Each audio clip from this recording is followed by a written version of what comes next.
Salut tout le monde! Alors la vidéo du jour, j'aimerais en fait parler de la précarité chez nous, personnes autistes ou neuroatypiques exclus sociétaires qui avons des problèmes d'adaptation, des niveaux d'adaptation bas et de ce fait du coup nous sommes souvent confrontés à développer des troubles mentaux qui du coup amplifient ce sentiment d'exclusion, voire même pas que ce sentiment, mais tout simplement cette exclusion.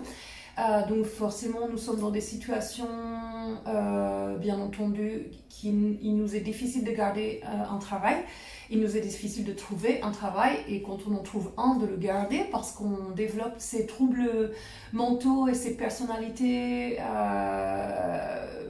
Alors, est-ce qu'on développe cette personnalité, ces troubles mentaux du fait que nous soyons Asperger, ou est-ce que nous les avons déjà et c'est ce qui explique que nous soyons Asperger, quelle que soit la chose qu'on soit Asperger, et ça explique pourquoi on a ces troubles mentaux ou ces comorbidités, en fait, comme on les appelle dans le monde autistique, là. Enfin, quelle que soit la souche, la raison, la conséquence que nous ayons des problèmes mentaux, des troubles mentaux comme anxiété, dépression, troubles anxieux, des syndromes post-traumatiques liés à des abus sexuels quand nous étions petits, anorexie, bipolarité, dépression, burn-out, etc. Toutes ces schizophrénie, bien entendu, toutes ces personnalités, donc dites troubles mentaux, mais ce sont des personnalités. Finalement, ce sont peut-être même des masques, puisque pour ma part, je suis en train de faire cette expérience de ne pas vouloir croire en ce qu'on m'a fait essayer de croire que j'étais.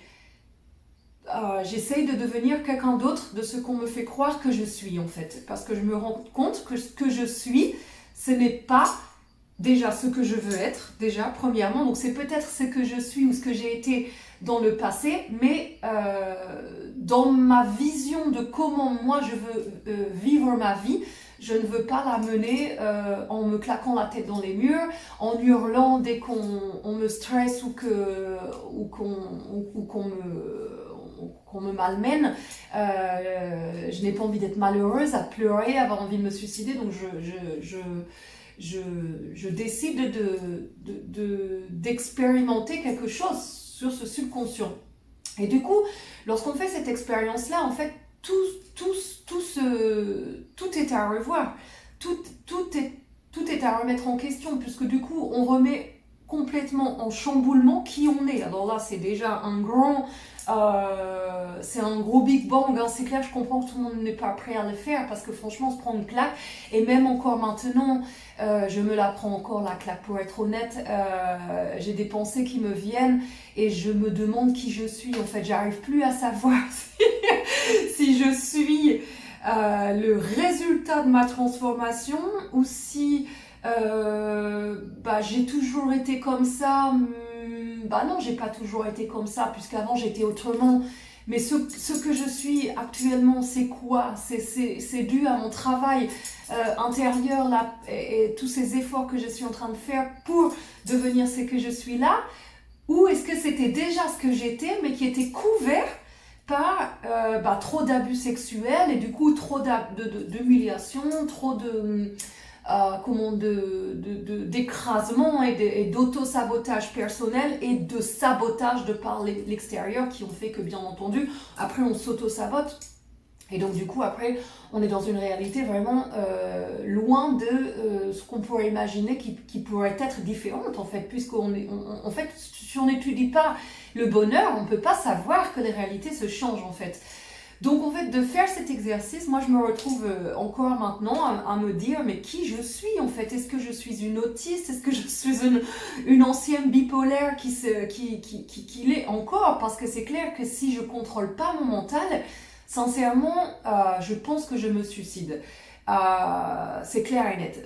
Mon frère l'a fait, et d'entre les deux, s'il y en avait un des deux qui devait le faire, c'était clair que c'était moi, parce que dans le sens où moi vraiment j'ai été en hôpital psychiatrique, j'ai fait des tentatives, j'ai eu que des comportements autodestructeurs qui m'ont vraiment mené à quasiment à chaque fois comme une mort, une petite mort à chaque fois. Quand j'ai faisais 39 kilos de l'anorexie, bien sûr c'est comme une tentative de suicide, mais et puis les tentatives de suicide que j'ai fait avec des overdoses ou même carrément prendre des cachets pour me suicider. Et mon frère, lui, il n'avait jamais fait tout ça. De comportement, de développer des personnalités, de troubles mentaux en fait, hein, des personnalités atypiques. Oui, d'accord, c'est un mot de dire des personnalités atypiques, mais des personnalités atypiques qui se posent problème à soi-même et qui posent problème à l'entourage, et d'où le fait qu'on finit en internement ou en burn-out parce que on vrille dans cette société en fait. J'ai eu aujourd'hui, j'ai pensé à mon frère, parce que mon frère j'y pense quand même souvent, c'est malgré que enfin j'y pense souvent bien sûr, j'y pense souvent quand même, c'est quelque chose que je ne pourrais jamais comprendre ce qui s'est vraiment passé. Aujourd'hui m'est revenu des souvenirs que ma mère m'avait dit une fois, ton frère a fait une crise, il bavait et tout ça, et bien entendu, mon frère était comme moi, on était deux enfants spéciaux. Il était aussi autiste Asperger, et lui, je pense qu'il était haut potentiel intellectuel. Je pense que s'il avait fait les tests de QI, il aurait certainement eu tous les tests de QI au-dessus de 130, mais ce n'est pas sûr. Peut-être que lui comme moi, nous étions tout simplement Asperger et haut potentiel émotionnel et pas au potentiel intellectuel.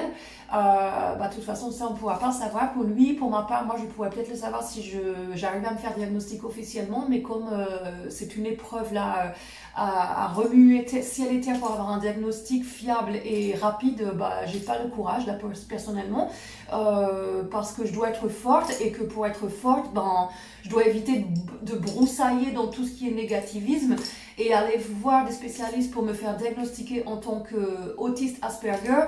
Je vais devoir prouver mon handicap quand moi je suis en train de me prouver à moi-même que je ne veux pas garder cet handicap.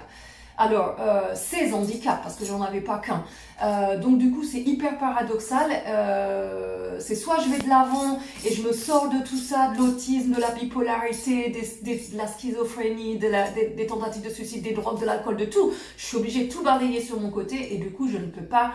ça va pas ensemble en fait, d'aller remuer comme ça. Puis en plus là, si je fais une demande au CRA, au moment où je vais la faire, le temps où je vais recevoir le truc, après une fois qu'on passe devant les spécialistes, tout ça, puis après il faut qu'ils fassent appel à la famille, ces confrontations et tout, chose que j'ai pas du tout envie de remuer par rapport à un déni familial que je pense qui sera pas du tout en ma faveur. On va pas m'appuyer dans le sens à dire bien sûr tu es autiste, c'est une évidence, tout comme ton frère l'était, c'est une évidence que vous étiez tous les deux autistes. Maintenant on comprend pourquoi vos comportements, ça ne va pas marcher comme ça. Donc du coup j'ai pas envie de batailler pour aller me faire reconnaître dans mon handicap, qui est plus que largement visible maintenant, de par tous les talents que j'ai pu développer. Alors attention, ces talents maintenant, encore là, toujours aussi la questionnement existentiel, est-ce qu'ils sont liés aux efforts que j'ai faits pour construire cette autre réalité? Du coup, j'ai travaillé sur mon intelligence, ou est-ce que je les avais depuis toujours comme mon frère, parce que nous sommes deux enfants spéciaux, et que du coup, en fait, j'ai juste fait ressortir ce que j'avais déjà, parce que tout simplement, j'ai trouvé ce qui me passionnait, parce que jusqu'à ce que je trouve ce qui me passionne, j'étais nulle et avec de gros déficits d'attention. C'est-à-dire que par exemple, si on me parle d'histoire, j'ai une attention de 2 secondes et je suis incapable de répéter ce que la personne vient me dire. Sur des trucs de géographie, d'histoire et tout ça. Je suis très je suis pas c'est pas que je suis pas intéressée, j'adore, mais ça percute pas quoi. Donc forcément, si on se base que sur des trucs qui percutent pas, à la fin on croit vraiment qu'on est nul, et puis tous les profs qui disent ça, donc voilà. Donc du coup cette volonté, entre guillemets, c'est pas cette volonté, c'était en fait ce mode de survie que j'ai dû opérer à me dire, bon, c'est soit je crois que ce que tout le monde me dit et également je crois en ce que je suis, à savoir que je fais des crises, que je hurle. Il y avait des moments quand des gens me provoquaient des crises, je me tenais la tête comme ça et en fait j'avais trouvé une tactique pour éviter de hurler indécemment et que finir à l'hôpital ou que les gens veuillent appeler l'ambulance, parce que ça m'est arrivé plusieurs fois de ne pas finir à l'hôpital mais que les gens veuillent appeler l'ambulance. De me tenir la tête comme ça et de me mettre à faire de l'opéra en fait. Donc je faisais comme ça. Et ça, c'était une solution pour moi. Bien sûr, j'étais en crise à ce moment-là. C'était une solution pour éviter la crise. C'est-à-dire que c'était une crise qui passait un peu mieux. C'est-à-dire que c'était une crise camouflée. Puisqu'on est les spécialistes du camouflage, nous tous, mais ça c'est tous les humains, hein, pas que les autistes Asperger. On va dire que dans le monde Asperger, on parle de nous comme quoi on est des spécialistes de camouflage. Donc du coup, ces petites crises-là, je me souviens, sur la fin, quand je voyais qu'on me provoquait, donc j'avais quand même du mal, je me tenais les oreilles parce que je supportais plus là, et je faisais ces trucs d'opéra, et donc c'était ma façon de faire les crises à la fin. Bien sûr, là, à ce moment-là, il y avait déjà une évolution, j'avais déjà pris la méditation dans ma vie, j'avais déjà commencé le yoga, j'avais arrêté les drogues, l'alcool, donc forcément j'avais un terrain beaucoup moins propice à me claquer la tête dans les murs, et forcément si on se met des toxiques dans le corps, après on accentue en plus cette sensation de manque, et on veut tout détruire en fait, et comme on veut pas faire de mal à personne, finalement on se fait du mal à soi-même, et du coup on se claque la tête dans les murs, ou on se brûle comme moi je me faisais, je me brûlais, enfin y en a qui se scarifient, enfin voilà. Donc du coup, en fait ce mode de survie que j'ai dû opérer pour me dire, bon qu'est-ce que je suis? Est-ce que je suis ça, ou est-ce que j'opte pour ces neurosciences là qui disent sur cette science quantique qu'il y a un monde de l'invisible et de l'énergie, et que tout est pensé, et que par le pouvoir abracadabra de la pensée, on peut transformer sa réalité. J'ai choisi d'expérimenter cette voie-là, tout en me disant que dans tous les cas, si cette voie-là était fausse et mensongère, j'allais très vite m'en rendre compte, et puis j'allais certainement revenir du coup sur l'autre voie de la folie, entre guillemets, puis je me ferais certainement réinterner en burn-out et en crise maniaque, et puis il y a un moment où je finirais par prendre ce lithium ou me suicider, enfin ce sera un drame quoi. Donc du coup j'ai quand même pris le risque. Et il semblerait que ça marche, hein. Donc après je peux pas dire que je sois guérie à 100%, bien entendu, surtout que si je remarque que les facteurs, si j'ai pas de sommeil, que si je ne réponds pas à mes besoins, ça c'est primordial de se connaître dans tous les neuroatypiques, là, que ce soit bipolaire, schizophrène, toutes les personnalités Asperger, toutes les personnalités qui sont très facilement hypersensibles et qui sont très facilement perturbées dans la paix intérieure en fait, et qu'on est facilement en crise que ce soit des crises autistiques ou que ce soit des crises de rage narcissique d'un pervers narcissique qui est en crise également en fait, hein. Un pervers narcissique, il devrait se connaître, mais là c'est un pervers narcissique, c'est encore un autre niveau. Donc pour que le pervers narcissique s'analyse, là moi je suis convaincue, parce que j'avais des tendances et je les ai toujours, les tendances perverses narcissiques, et si je m'analysais pas, je serais complètement perverse narcissique, sadique aussi certainement. Donc du coup je pense que c'est remédiable, bien entendu, c'est comme tout en fait. Le truc c'est qu'il faut se regarder en fait, hein. Donc tout le temps qu'on se regarde pas, on va pas y arriver. Donc on va pas parler des pervers narcissiques parce que c'est encore c'est aussi une pathologie, tout comme la schizophrénie, la bipolarité, l'anorexie, tout ça c'est des pathologies. Par contre l'Asperger c'est pas une pathologie, mais le fait d'être Asperger, on développe toutes ces pathologies là. Moi le mode survie que j'ai opéré, c'est de croire en cette science quantique et de vouloir transformer ma réalité par le biais du subconscient, comme ils le disent. Et de là, on arrive même à transformer sa précarité en fait, parce que du coup la précarité qui fait de nous des exclus sociales totales, parce que c'est clair que si on n'a pas de travail, que quand on en a un, on finit en exclandre, à taper des burn-out, des dépressions, on se fait virer de tous les côtés, parce que forcément on supporte rien, on supporte pas les patrons, on supporte pas les collègues, ça c'est clair. En fait, pour le peu qu'on ait, comme moi, été abusé à maintes reprises, et c'est le cas de la plupart des autistes Asperger, et même de tout, je pense, toutes les personnes qui sont avec des ultra-sensibilités, je pense qu'on a tous subi des humiliations, qu'elles soient psychologiques ou humiliations physiques, sexuelles. Donc du coup, forcément, après ça, on a du mal. Logiquement, on a le syndrome de l'imposteur qui fait qu'on se sabote et puis qu'on a un ego très écrasé. Donc du coup, on se fait beaucoup de mal, mais à côté de ça, on peut aussi développer un côté rebelle, comme ça a été mon cas. À force de trop se faire humilier comme ça, on reprend le dessus. Ben, c'est inconscient, hein, c'est pas on se dit allez, je reprends le dessus et je vais me venger de tout ce qu'on m'a fait. Non, c'est pas ça, c'est juste que d'un seul coup, là, c'est trop. Et la personne qui fait un moindre faux pas, là, ça déclenche direct. Moi, ça me déclenchait des Gilles de la Tourette. Les moindres personnes qui me manquaient de respect, avec des petits trucs, hein, pas forcément grands. Des fois, je partais direct. Alors, j'avais une élocution de gros mots rapide et très vulgaire. Donc dès qu'on passait la limite de mon respect, lié à ce syndrome post-traumatique que nous développons, les personnes qui avons été victimes d'abus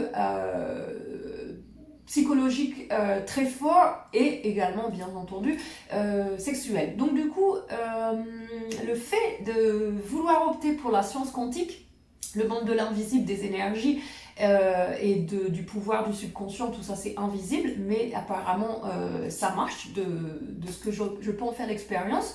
C'est gratuit, voilà, donc après je comprends les gens qui font pas l'expérience parce que ça demande quand même pas mal d'efforts et d'autodiscipline. Donc après, bon, tout le monde n'a pas forcément le courage, il faut avoir un petit peu de courage quand même pour être heureux apparemment, parce que si on n'en a pas, c'est pas que c'est plus facile de rester dans son malheur, mais c'est moins fatigant peut-être. Enfin pour moi j'étais beaucoup plus fatiguée à toujours être suicidaire, à pleurer tout le temps, mais c'est pas la même fatigue en fait, c'est une fatigue qui fait partie de nous comme d'un quotidien normal, puisque jusqu'à ce qu'on ne le change pas, c'est notre réalité en fait. Et puis après quand on fait des efforts par la méditation, le yoga, prendre soin de soi, manger sainement, arrêter l'alcool, tout ça, c'est une fatigue dans le sens où on doit toujours être alerte à toutes les tentations qui sont présentes et ne pas céder à ces tentations-là. Donc c'est fatigant dans le sens où on doit tout le temps être en mode antenne, radar, qu'est-ce qui me veut du mal, qu'est-ce qui me fait du mal, faut toujours bien... Alors j'ai une de mes phrases mantra que je répète tous les jours selon les activités que je fais, qui est: je suis mon propre cercle de distance énergétique, je reste qui je suis et dans mon propre... je suis mon cercle de distance énergétique, je reste qui je suis dans mon propre champ énergétique, quelle que soit la situation à la rencontre. Donc ça, c'est clair et net que ça m'a hyper aidé à force de le répéter. Bien entendu, là maintenant, ça fait combien d'années que je le répète? Ça fait au moins 3-4 ans que je répète ça. Quand j'ai vu que j'absorbais les énergies des autres, en fait... j'ai répété cette phrase-là, en plus d'autres. Je ferai une vidéo spéciale sur les phrases que je répète, comme ça, inspirée de Louise Hay, avec ses affirmations positives, et également Wayne Dyer, et aussi Joe Dispenza, et qui sont tous dans la playlist de la description. Et donc du coup répéter ça, bien entendu. Après, quand on se retrouve dans une situation et qu'on sent qu'il y a une personne qui d'un seul coup s'énerve contre vous par exemple, et que d'habitude vous sentez votre cœur qui bat, vous le sentez, d'un seul coup vous seriez parti en train de dire moi dès qu'on s'énervait contre moi, après je ne sais plus personne s'énervait contre moi, c'est là que je rembarrais direct, et là je déblatais le truc de syndrome de la Tourette, et puis avec un wesh, et puis je faisais peur quoi, c'est-à-dire fallait pas me toucher quoi, wow, qu'est-ce que... en mode chihuahua, mais en mode chihuahua humain, et genre touche-moi pas parce que là je vais touche-moi pas parce que je sais pas ce que je vais te faire, mais dégage quoi, dégage. Maintenant je veux même plus moi dire ces mots là, moi depuis que j'ai changé de réalité, tout ce qui est dégage, fait, F-A-I-S-C-H-I-E-R, P-U-T-A-I-N, j't'en, 2-M-E-R-D-E, tous les gros mots, j't'en, C-U-2-L-E, mais j'en disais, mais c'était incroyable si vous m'aviez vu. mais j'ai même plus envie de les prononcer, et parce que du coup, le fait, bien sûr, de m'en débarrasser quotidiennement, bah forcément, après, quand j'étais en crise, bien sûr, j'ai diminué mon volume de gros mots petit à petit. Après, quand je faisais continuer de faire des crises, j'ai toujours eu le Gilles de la Tourette, mais après, le débit a été moins grand de gros mots, plus petit, moins de gros mots, et après, petit à petit, j'ai réussi petit à petit à l'éliminer. Je ne sais pas quand est-ce que c'est la dernière crise que j'ai fait où j'avais un Gilles de la Tourette. Je pense que c'était au moment du diagnostic d'Asperger, où j'ai perdu face plusieurs fois, et oui, je me souviens par exemple d'un monsieur qui voulait pas me donner des pommes. J'étais en train de prendre des pommes dans un endroit perdu là-bas, et le monsieur est sorti de son café, c'était soi-disant ses pommes, et là j'étais en diagnostic, et j'étais vraiment à fleur de peau, et je lui ai dit: monsieur, je suis autiste, là vous êtes en train de me stresser, parce que moi j'étais toute tranquille à prendre les pommes au-dessus d'un ruisseau, en pensant que les pommes elles étaient en train de pourrir parce qu'elles tombaient de tous les côtés dans la rivière à côté. Je me suis dit vraiment là, j'ai même pas pensé que ça pouvait être les pommes de quelqu'un vu qu'elles étaient en train de pourrir. Et là il y a ce monsieur qui sort de son café d'en face, qui était le teneur de bar, et là là il m'a déclenché un Gilles de la Tourette direct, et puis là il a compris que bien sûr j'avais un problème, dans le sens où il a bien vu que c'était pas normal ma réaction. J'ai eu de la chance que je sois en sécurité, parce que le problème c'est qu'on met sa vie en danger avec ces trucs là de Gilles de la Tourette, parce que les gens ne savent pas qu'on a ça, et ils croient que d'un seul coup on les traite de CO, de NARD et de ta avec un débit rapide, et puis à la fin on se prend un pain, ou comme cette fille qui m'a frappé, et voilà, et on finit à l'hôpital. Donc il vaut mieux éviter les Gilles de la Tourette, sincèrement, si on veut être en paix dans sa vie. Donc en fait, de cette transformation, enfin tout au moins d'essayer de transformer la réalité, c'est pas à l'époque j'essayais, maintenant je suis dans le constat que ça marche. Le pouvoir de la pensée, bien entendu, c'est la base de tout, c'est-à-dire qu'on est ce qu'on pense. C'est la base de tout. Donc voilà, si je dis j'ai un Gilles de la Tourette, et moi la moindre personne qui provoque, je la supporte pas, et je pars au quart de tour, et je la remballe plein de gros mots, ma réalité elle va jamais changer. Mais moi, si à partir de maintenant, ça c'était à l'époque, quand j'ai commencé à faire l'expérience de ce truc de physique quantique et de l'invisible et de tout ça, j'ai dit alors à partir de moment, j'ai commencé à créer mes phrases affirmatives. J'ai confiance en la vie, je sais que je suis au bon endroit au bon moment, trouver les personnes adéquates pour tirer l'enseignement de chaque situation à rencontre. Je suis dans la paix, dans l'harmonie, dans l'abondance. J'ai créé mes phrases, je vous les dirai sur une vidéo spéciale. Donc voilà, de ce changement de paradigme, tout au moins de ce début, de se dire allez, je change de réalité, j'oublie celle d'avant, on va dire que c'était une expérience de vie, elle a un peu foiré, on va voir si on peut faire un peu mieux pour la prochaine, on va dire que ça va faire comme ça. Et donc du coup, le truc de la précarité, pourquoi ça aussi ça se transforme? Parce que du coup, quand on se retrouve dans des situations précaires, parce que forcément on exclut de la société, parce que de par nos troubles de personnalité, forcément on a des comportements qui mettent mal à l'aise la plupart des gens, donc on a du mal à avoir des relations amicales, quand même, il faut être réaliste. Je pense que c'est le cas de nous tous qui sommes neuroatypiques. On a du mal à garder des amitiés parce qu'on ne comprend pas les signes sociétaires, c'est ce qui se dit, et c'est vrai, c'est clair. Moi j'avais des gros problèmes avec les gens qui ne répondent pas aux messages, et je me suis brouillée avec plein de gens. J'ai appliqué ma dictature du bonheur avec pardon, c'est-à-dire que je ne comprenais pas que quand je disais aux gens ça me fait souffrir que tu ne me répondes pas, et que les gens continuent de pas me répondre. Là je trouvais ça vraiment me manquer de respect à un point mais énorme. J'amplifiais le truc et je disais aux gens non mais basta quoi, même des amis des fois de 20 ans que j'ai décidé de plus voir, parce que moi dans mon ressenti je comprenais pas, j'avais l'impression qu'on était sadique avec moi en fait. Donc du coup forcément à la fin on finit tout seul. C'est normal, c'est hyper logique. C'est-à-dire que si on élimine un par un tout ce qu'on supporte pas et qu'on supporte rien, du coup forcément à la fin on se retrouve tout seul. C'est vraiment très logique. Mais en même temps je me rassure en me disant que mon frère il était entouré de plein de monde et il s'est suicidé. Donc ça veut rien dire, les gens qui ont plein d'amis, faut pas croire. Et je suis sûre que tous les grandes personnes connues, j'ai plus son nom en tête, celui qui a joué dans Jurassic 5 et qui s'est suicidé il y a pas longtemps, Amy Winehouse, Winehouse, tout ça, tous ces gens-là, ils avaient des ribambelles de personnes autour d'eux. Et à la fin, ils finissent comme Kurt Cobain, Janis Joplin, on les retrouve seuls en overdose ou sous coma éthylique. Ils sont seuls dans leur chambre d'hôtel. Hein, la plupart d'entre eux, de tous ces stars qui ont fait des burn-out, en fait. Hein. Du coup, si on peut les appeler comme ça, c'est des burn-out. Hein. Des burn-out en mode drogue, mais c'est des burn-out finalement. Donc, on ne les a pas reconnus comme étant Asperger, tout ça, mais bien entendu qu'ils étaient Asperger, tous ces gens-là. C'est juste que, forcément... on a tendance à dire l'Asperger et les autres, les schizos, les machins et tout. Genre, quand je dis aux gens je suis autiste, ah bon, bah ça se voit pas, bah oui, bah non, c'est normal que ça se voit pas parce que c'est un handicap invisible. C'est normal, hein, c'est pas marqué dans le code de la Bible, je suis Asperger et c'est écrit sur mon front. Donc forcément, les gens, c'est la première réaction qu'ils ont, mais ils sont, moi, pour ma part, avec moi, je ne trouve personne qui soit...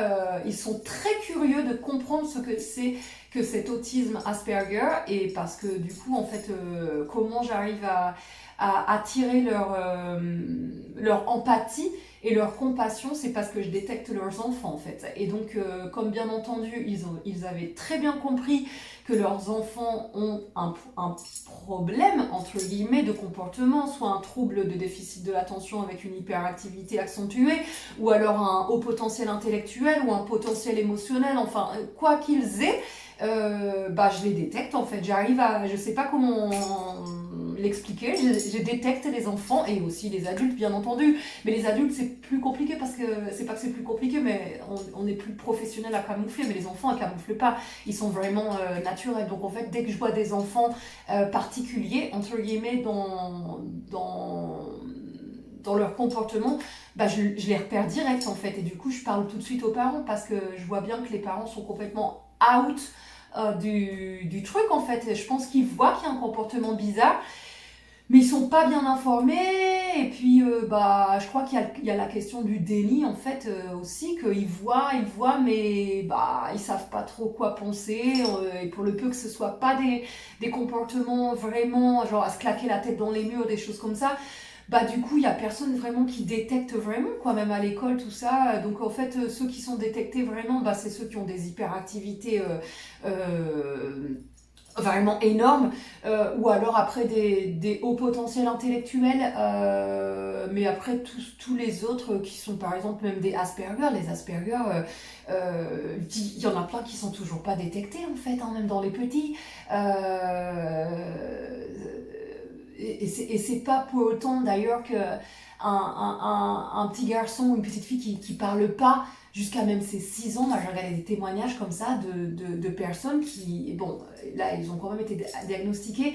Non, ils n'ont pas été diagnostiqués Asperger, pardon, excusez-moi, je me trompe, c'était le témoignage de je ne sais plus qui disait que quand il était petit, justement, on disait de lui qu'il était autiste, les médecins, même l'école et tout ça, parce qu'il parlait pas. Et en fait, ça s'est débloqué à la suite. Donc en fait, c'est pour ça qu'il ne faut pas trop se fier non plus au comportement des enfants, parce que du coup, les enfants, ils imitent aussi, puis que c'est pas vraiment... c'est pas que c'est pas fiable, mais bon, voilà. Enfin, en tout cas, moi, du coup, avec les parents, je lis c'est-à-dire qui sont curieux de savoir c'est quoi cet autisme, parce que je leur dis, moi je suis autiste, et du coup, je détecte vos enfants, là, qu'ils ont ça. Et la plupart des parents à qui je dis ça, la plupart, les enfants ont été détectés, en fait. Hein. C'est très rare quand même, ceux qui sont pas du tout au courant. Ceux qui sont pas du tout au courant, ils s'en doutent, mais ils n'ont pas encore eu de spécialistes qui sont rentrés dans le truc à leur dire, par exemple, quand je dis un spécialiste, que ça pourrait être un médecin ou même un instituteur, en fait. Il n'y a personne qui leur a vraiment dit, votre enfant, vous devriez le faire tester, tout ça, quoi. Mais les parents doutent de quelque chose. Donc voilà, et donc du coup, sur cette précarité, parce que forcément on se retrouve exclu de la société, clair et net. On est souvent, c'est ça qui est incroyable, c'est que dans le paradoxe de notre précarité, on est souvent très intelligent, la plupart d'entre nous. Je pense que tout le monde, je pense que nous tous qui sommes neuroatypiques, le fait, ne serait-ce que de par le fait d'être neuroatypique, je pense que nous sommes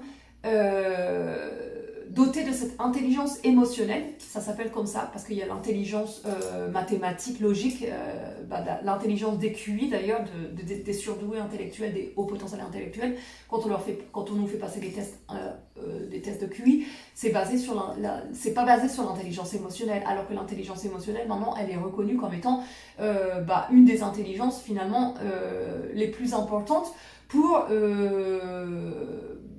finalement pour par exemple mener à bien une société ou des choses comme ça, ou une société, une entreprise, une compagnie, dans le sens où l'intelligence émotionnelle, c'est ça qui permet de détecter, d'avoir de l'empathie, de la compassion, et du coup d'avoir une relation plus saine, je dirais, avec ses employés ou ses collègues, etc. Donc celui qui a de l'intelligence émotionnelle, il aura tendance à avoir plus de réussite dans les résultats par rapport à ce à quoi il ferait partie. Mais le problème, c'est que souvent ceux qui ont une intelligence émotionnelle, on l'a, nous tous qui sommes neuroatypiques, et donc du coup, justement, on a cette hypersensibilité, on a cette compassion, tout ça. Donc si on a cette empathie, l'hypersensibilité, et qu'on a un niveau d'adaptation qui est très bas par rapport à la logique sociétaire qui n'est pas du tout faite pour que nous soyons heureux, du coup, l'intelligence émotionnelle, on ne l'utilise pas à bon escient, en fait. Elle se met contre nous. Alors qu'en fait, c'est super important d'avoir de l'intelligence émotionnelle. Là, je suis en train d'écouter encore un truc sur l'intelligence émotionnelle, et je pense que ça fait partie entre la décalcification de la glande pinéale et les affirmations positives, les 4 accords Toltec, le Ho'oponopono, et bien sûr, j'ai dû écouter, il y a, je pense, une dizaine d'années, j'ai dû écouter ça sur l'intelligence émotionnelle, parce qu'en fait, maintenant, quand je réécoute, parce que j'écoute tous les trucs toujours que j'ai là, cette playlist, il y a à peu près 300 vidéos, mais je les écoute en boucle, les trucs, c'est pas genre je les écoute une fois, puis après je les écoute plus, donc je les écoute régulièrement, à peu près une fois par an, et il y a des trucs, des fois, que j'écoute 4 fois, en 6 mois par exemple, genre les 4 accords Toltec, des fois je me les passe d'un coup, 2 ou 3 fois, comme ça d'un coup, en l'espace de pas longtemps, pour que vraiment ils restent bien intégrés là, et eux aussi qu'après je puisse avoir une bonne éducation pour pouvoir le transcrire à d'autres personnes, le transmettre, pardon. Et donc du coup, j'écoute ce truc, c'est en espagnol, mais en français, ça doit y être dans la playlist, les trucs sur l'intelligence émotionnelle, mais voilà, quand là je réécoute le truc, je me dis, ah ouais, dis donc, c'était ça. Je me souviens de quand j'écoutais ça, je sais pas il y a combien de temps, et je l'ai peut-être pas réécouté en boucle comme les 4 accords Toltec par exemple, mais du coup, là je me vois dans le futur de mon passé, quand dans mon passé j'étais en train d'écouter ça pour la première fois, tous ces trucs là, et moi je prenais vraiment tout à la lettre en fait, c'est à dire que tout ce que j'ai écouté qui disait en gros si vous faites ça vous allez changer votre vie, en gros moi j'écoutais toutes ces paroles comme des paroles sacrées, comme étant vraiment les paroles à écouter et à faire ce qu'ils disent en fait. Donc du coup à l'époque, je commençais l'expérience et je pouvais pas savoir les résultats, mais maintenant que je suis dans le futur de mon passé, là il n'y a plus aucun doute. Donc c'est rigolo de réécouter des trucs que quand on était à l'époque en train de, comme la glande pinéale, la décalcification, tout ça, même pour moi maintenant ça c'est tellement loin, et je l'ai fait et ça a marché, du coup je le pratique même plus en fait, c'est tout, ma glande pinéale elle est décalcifiée, j'ai plus besoin de retirer le fluor parce que déjà je l'ai intégré complètement de ma vie, je ne prends plus de dentifrice avec du fluor, je mange sainement, je ne prends plus d'alcool, de drogue, donc j'ai fait exactement ce que dit le truc de décalcification de la glande pinéale. Donc c'est vrai que maintenant dans mon futur du futur de mon passé, ça m'est même complètement sorti de la tête qu'il faut décalcifier la glande pinéale, parce que c'est pas un truc que je réécoute en boucle, parce qu'une fois que je l'ai fait, une fois que vous l'avez fait après et vous continuez, bien sûr, c'est pas le tout de le faire une fois puis après de se recalcifier la glande pinéale, parce qu'en fait si vous ce que je disais l'autre fois, si vous arrêtez le fluor et puis que d'un seul coup après vous vous remettez à faire n'importe quoi, manger mal et pas faire de yoga, pas faire de méditation, tout ça, en fait, c'est pas le fluor qui va influencer sur votre glande pinéale, c'est un tout en fait. Et puis je crois que c'est un état d'esprit aussi, tout ça. Donc du coup, cette précarité, je dévie un petit peu, mais en gros c'est pour revenir sur ça, parce que cette précarité qui fait cette exclusion sociale qui fait qu'on a des vies précaires, parce que par exemple pour une personne qui est dans les situations de tout ce qui est autisme, schizophrénie, bipolarité, tout ça, généralement, on n'a pas de travail fixe. Donc on est soit au chômage, soit sans travail, donc on a vraiment des revenus.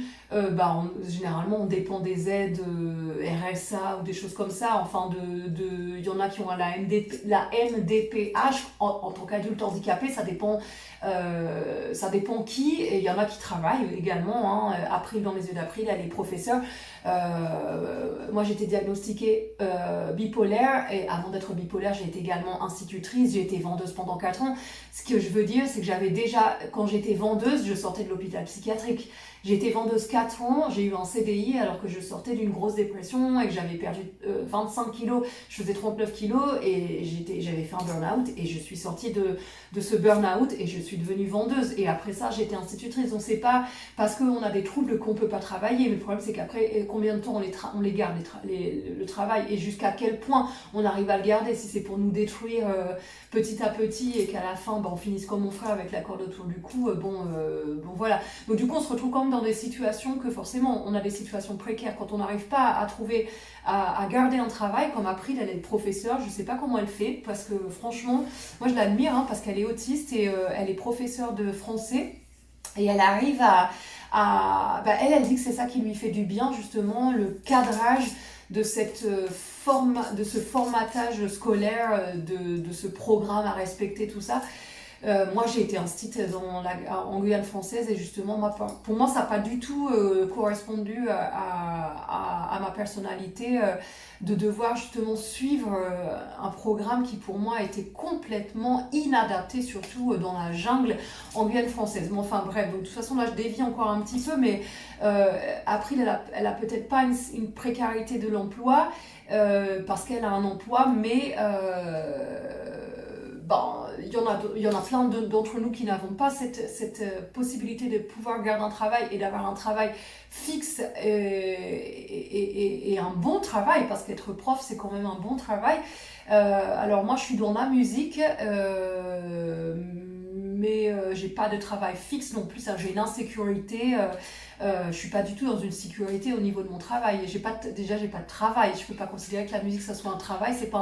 C'est plus une passion. Et après c'est sûr que si demain j'ai besoin de faire de l'argent, oui bien sûr j'utilise la musique pour faire de l'argent, bien entendu, parce que je ne pourrais plus être institutrice comme je l'ai fait, je ne pourrais plus être vendeuse. Donc j'aimerais pouvoir vivre de mon art, de la musique, vraiment, que ce soit une rentrée d'argent fixe, et c'est-à-dire avoir un travail de dire tous les samedis je vais dans tel hôtel ou dans telle discothèque et je fais telle prestation et j'ai mon salaire fixe comme une musicienne, quoi, en fait, comme je l'ai fait dans le temps. Mais maintenant j'ai des problèmes même avec ça, quoi. J'arrive pas à trouver. Donc moi maintenant la musique c'est dans la rue, il y a que là où dans la rue, ou juste jouer gratuitement et passer les chapeaux, en fait. J'ai été tellement écrasée au niveau de la musique, de la jalousie des gens, des faux plans et tout ça, que j'ai plus envie d'être confrontée à devoir batailler pour montrer que finalement j'ai ma place pour jouer à n'importe quel endroit, en fait. Alors c'est pas qu'une question d'être génie, d'avoir du talent ou d'être bon, enfin c'est juste que c'est de faire ce que je dois faire, quoi. Comme vous dites, je suis vendeuse, je vais vendre des vêtements, et je suis musicienne, je joue de la musique, quoi, le truc normal, quoi. Non, pour mon cas, non, je suis musicienne, mais non, je joue pas de musique. Donc si, je joue de la musique, mais pour moi. Et après, vraiment, en cas de nécessité, c'est ça qui me permet mais c'est une situation précaire, c'est-à-dire que j'ai pas de en France par exemple, on me refuse de me louer les agences immobilières parce que je n'ai pas de travail. Donc comme je n'ai pas de travail, je n'ai pas de contrat de logement. Donc vous imaginez, donc c'est pour ça que j'ai un camion.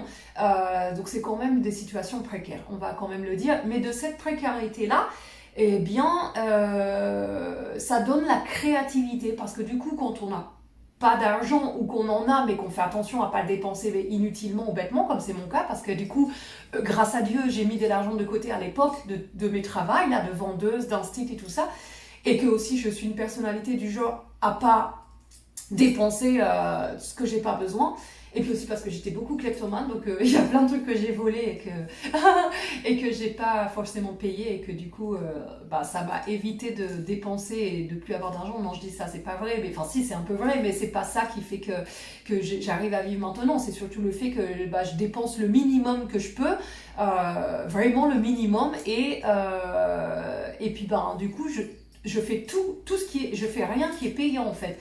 C'est-à-dire que tout ce qui est payant, je ne le fais pas. Mais c'est là que ça m'a amené cette précarité à devenir productrice de musique. Parce que quand j'avais besoin de musiciens, moi j'ai eu des musiciens qui m'ont dit tu nous payes combien si tu veux qu'on joue avec toi et qu'on forme un groupe. J'étais là, moi je vous paye rien, ce sera les cachets du restaurant ou des trucs comme ça. Et du coup, en fait, moi, comme j'étais pas du tout dans ce truc-là, alors je l'ai fait à un moment, mais j'étais très mauvaise pour trouver les plans et payer tout le monde. C'était pas du tout mon truc. Et ça clashait avec les musiciens forcément à chaque fois. Ça, ou alors après, quand on m'a demandé des fois des 1300 € pour faire un vidéoclip, pour promotionner une nouvelle chanson, d'un album, et qu'on me dit c'est 1300 € pour faire le clip, là je me suis dit mais je peux pas prendre de l'argent que j'ai de côté pour mes besoins qui sont quotidiens, en final élémentaires, pour faire un vidéoclip et pour une chanson. Et après je fais comment quand j'ai vu que j'avais une facilité de production, en fait ma production elle est illimitée, hein. Je suis arrivée à ce point là que maintenant j'ai débloqué un truc là de l'Asperger, bien entendu, mais qu'on a tous, je pense qu'on l'a tous, ce truc là, il faut juste le débloquer. Je suis encore en train d'investiguer sur ma condition, si c'est lié à l'Asperger ou si c'est lié au subconscient. J'en ai toujours pas la réponse, mais en tout cas la réalité elle est là, c'est que maintenant j'ai une capacité, un potentiel de production, de créativité musique, de création de musique illimitée, sans interruption, infinie. Voilà, comme ça c'est réglé, je peux pas dire mieux. Donc je sais pas sous quel nom vous allez l'appeler ça, si c'est du génie, du talent, de l'Asperger, du subconscient, vous mettez le nom que vous voulez. En tout cas c'est pas vraiment dans la norme, parce que les gens comme ça qui ont ce potentiel là hyper créatif comme ça, on est nombreux, mais on n'est pas, c'est pas la majorité des gens. Ils ont pas encore, ils savent pas qu'ils sont intelligents. La majorité des gens se croient nuls. La majorité des gens n'utilisent pas leur intelligence. La majorité des gens ont un déficit de l'attention, et du coup, comme ils n'ont pas encore trouvé leur passion, il y a leur mental qui leur prend toute l'énergie, et ils n'ont pas encore, ils ont pas débloqué le truc là dans le cerveau comme moi j'ai pu le faire. Parce que quand je vous disais j'étais nulle à l'école, et si on parlait d'histoire, j'avais une attention de 2 secondes. Je retenais rien, et les mathématiques c'est pareil, toutes les matières où en plus si le professeur ne me plaisait pas. Donc voilà, donc du coup de cette précarité de ne pas avoir d'argent pour payer des choses, la même chose pour payer mes thérapies. J'ai pas d'argent pour aller me faire soigner par des psychologues et des ostéopathes tout le temps. Ça coûte très cher. Donc du coup j'ai opté pour des thérapies personnelles, auto-guérison, gratuites. Donc en fait cette précarité-là, si vous vous rendez compte, c'est un grand avantage, parce que c'est un grand avantage, pardon, si vous avez de l'argent, vous allez payer le clip, du coup vous n'allez pas devenir réalisateur de clip. Si vous avez de l'argent, vous allez payer le producteur de musique qui va vous faire la musique pour que vous puissiez jouer votre guitare dessus et chanter. Vous n'allez pas devenir producteur pour créer vous-même la musique et que vous l'intégriez cette musique à votre guitare, à votre voix. Vous n'allez jamais le faire, vous allez payer quelqu'un. Si vous avez de l'argent, vous allez aller faire des thérapies, vous allez aller parler, raconter, vous allez voir des psychologues, des psychiatres, des neuromachins, des trucs. Vous allez voir des ostéopathes, vous allez faire des massages, vous allez faire plein de trucs. Ça va vous prendre de l'argent, tout ça, mais ça va pas vous soigner à la souche, parce que finalement, qui même autre que vous peut vous soigner? Il n'y a que vous qui puissiez vraiment vous soigner. C'est pas un spécialiste ou un... Donc après, oui, ces gens-là, ils sont là en mode dépannage, je dirais. Mais le problème, c'est que quand on a de l'argent, du coup, on va vers la facilité. Je paye et j'attends un résultat. Alors qu'en fait, finalement, quand on n'a pas d'argent, du coup, on paye pas, et du coup, on n'a pas le choix. C'est soit on opte pour des des trucs gratuits, et du coup, les trucs gratuits, ça veut dire que c'est moi qui fais le travail, c'est pas le psychologue à qui je parle, en fait, finalement, je dois me parler à moi-même. Ce que je dirais à un psychologue, en fait, je suis mon propre psychologue, je suis mon propre photographe, je suis mon propre producteur, là, je vous dis, c'est des exemples, je suis mon propre... quoique, en fait, dès que vous payez, il faut que vous vous disiez, je le fais moi-même. Alors après, si vous vous dites, non, je suis pas capable, forcément, vous n'allez pas le faire. De remplacer la personne que vous voulez payer, en fait. Ça veut dire que si vous payez un photographe et qui vous dit pour, je sais pas moi, pour votre session de photos, pour pouvoir créer votre entreprise et promotionner votre entreprise, et que je vous fasse des belles photos, ça sera comme moi le clip à 1 300 €. Si vous avez l'argent, vous allez les payer, ou vous pouvez vous dire, en fait, qu'est-ce qu'il va faire? Il va faire des photos de ça. Allez, moi je m'achète un appareil à ce prix-là et je le fais moi-même, en fait, tout simplement. Mais vous pouvez aussi vous auto-saboter, vous dire, non, je suis pas capable, lui il a des compétences, il est photographe, moi je suis pas photographe, moi je sais pas, et puis du coup, vous vous auto-limitez et vous, en fait, votre pire ennemi, c'est vous-même, hein, c'est pas... c'est personne d'autre, en fait, hein. Donc à partir du moment, le fait de pas avoir d'argent, pour moi, ça a été un super avantage que j'ai réussi à zigzaguer, comme plein d'autres handicaps de ma vie, que j'ai réussi à intégrer comme étant ok, c'est comme ça. Qu'est-ce que je fais alors? Je me retrouve au pied du mur, j'ai le dilemme, c'est soit je fais pas, ou je le fais en payant, tout en sachant qu'il y a un moment je pourrais plus faire parce que je vais pas pouvoir dépenser 1 300 € à chaque vidéoclip d'une chanson, ou alors j'arrête de produire, comme il y a un moment j'arrêtais pas de faire des musiques, puis je me suis dit je vais pas en mettre autant sur YouTube parce que et en fait, pourquoi j'en mettrais pas autant sur YouTube si j'ai envie de faire 150 musiques en l'espace de 5 jours? Pourquoi je les mettrais pas sur YouTube? Bien sûr que si.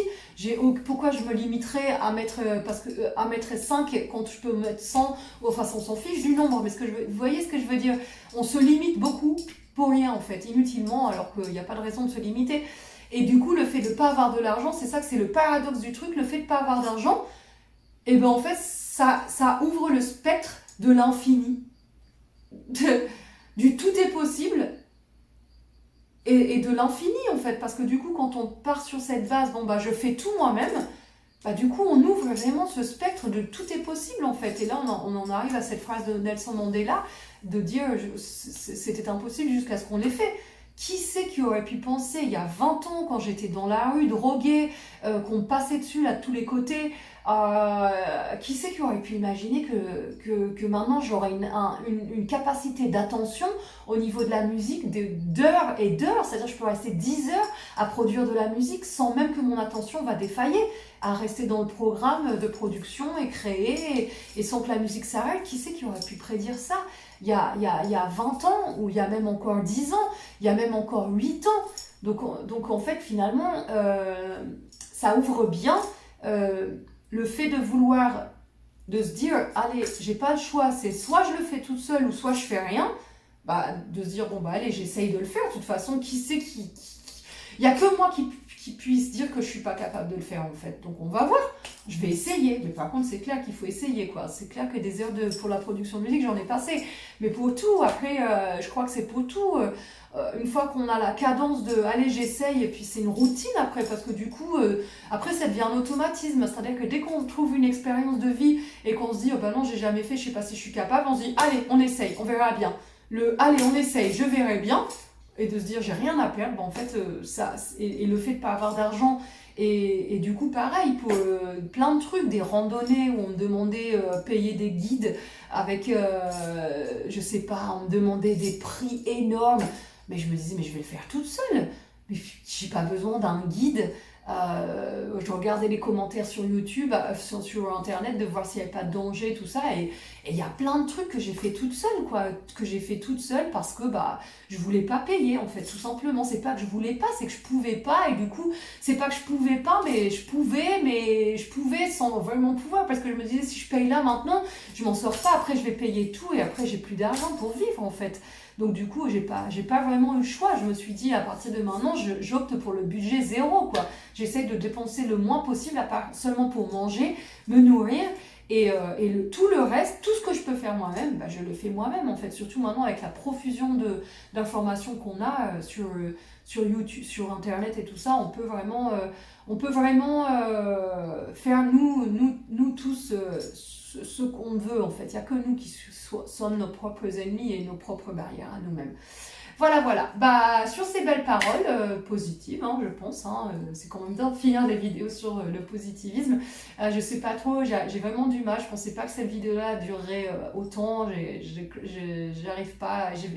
Alors là, maintenant, à partir de maintenant, je romps mon accord sur je fais des vidéos tous les jours. Je les ferai si je le sens, si je le sens pas. Mais je me mets plus la pression de dire je vais les faire tous les jours. Et je les ferai au rythme que je souhaite. Voilà. Et du coup. Je vais essayer par contre d'en faire des plus courtes. Je vais essayer, on va voir si j'y arrive. Enfin bref, de toute façon, c'est pas trop le souci parce que je pense quand les gens sont intéressés, ils regardent avec intérêt jusqu'à la fin et ça les dérange pas de. Enfin, ça vous dérange pas, je pense, d'aller jusqu'au bout parce que si vous avez été jusqu'au bout, c'est qu'il y a des idées qui résonnent en vous et tout comme moi, toutes les vidéos que j'ai pu regarder des témoignages d'autistes et tout ça, de toutes les personnalités atypiques comme ça m'a toujours fait du bien d'écouter de longs témoignages sans problème et toujours très très intéressée. Donc voilà, bah, j'espère que cette vidéo vous aura plu et je vous dis à la prochaine. Prenez soin de vous. Salut, salut!